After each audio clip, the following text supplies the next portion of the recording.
This video was made possible by our generous supporters on Patreon. Check out patreon.com/NWR for all the details.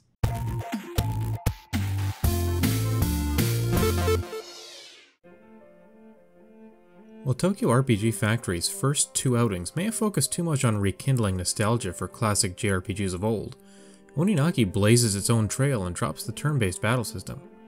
It revolves around Kagachi, a man who belongs to a group called the Watchers that is tasked with guiding wandering souls to the afterlife.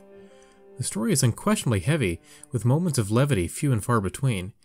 The gravitas of the narrative and the excellent action RPG combat help to separate this third outing from its predecessors, but it's not without shortcomings. Kagachi's world is one in which he and his fellow Watchers can see and interact with dead people, but these are individuals who are unable to reach the afterlife due to feelings of anger, regret, longing, or sadness in them or their loved ones. Those unable to be reincarnated become lost, and it is the job of the Watchers to guide these souls to their next destination. Much of Oninaki's world and story revolve around saving the lost and understanding how reincarnation works. From the outset, you learn that there are people opposed to the beliefs and methods of the Watchers, and so threads of mystery are pulled through the narrative.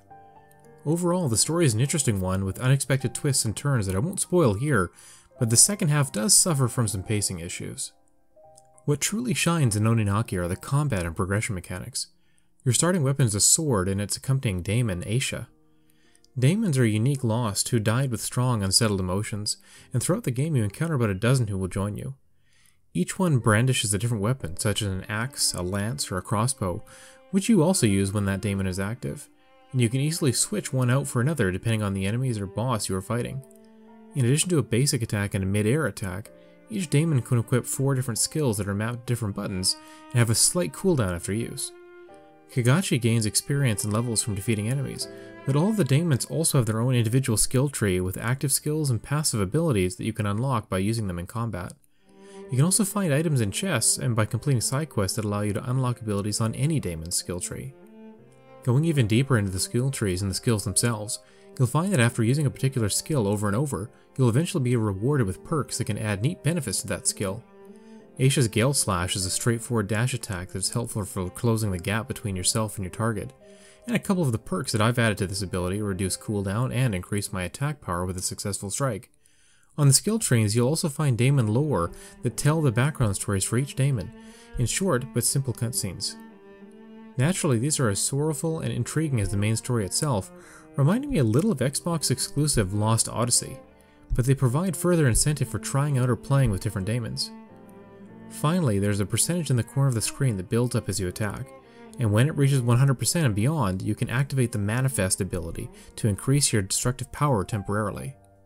Oninaki has a unique visual style inspired by anime that sets it apart from I Am Setsuna and Lost Sphere. Color and light play a major role in each of the many environments you traverse, especially given how often you'll be switching between the living world and the beyond, the land of the living and the land of the dead respectively. In every area you explore, you can freely move between these two realms, and you often have to in order to reach new places. Parts of the beyond will be cloaked in total darkness until you destroy a particular monster or construct in the living world. The way in which everything around you changes color and tone when entering the beyond is really quite mesmerizing. In a sense, each new dungeon, field, or trail is actually 2. Unfortunately, it's not all sunshine and roses in a game about death and dying. There is no English voice acting in Oninaki, which may not matter to some people, but I think it would have added to the impact and weight of the story. Certain segments are actually presented without any dialogue at all, and these feel jarring given that they come at especially poignant moments in the story. The music doesn't really stand out, and there's also a decided lack of variety in terms of enemy design. You'll encounter the same penguin-looking creatures from the beginning to the end of your 15 to 20 hour playthrough. Even some of the bosses are repeated, but fortunately that's only true for a select few. Side quests also seem overly simple in their design, usually requiring you to escort a lost soul from one area to another. Load times were a little longer than I would have liked as well. Tokyo RPG Factory's Takashi Tokita, of Final Fantasy and Chrono Trigger fame, was given more creative freedom with Oninaki, and that decision has certainly paid off. This is an enjoyable, thought-provoking, and stylish RPG that stands on the shoulders of the developer's previous efforts.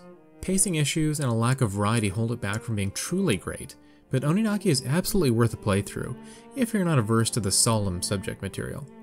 The stellar combat feels almost like a hack and slash, and the overall story compels you through the experience.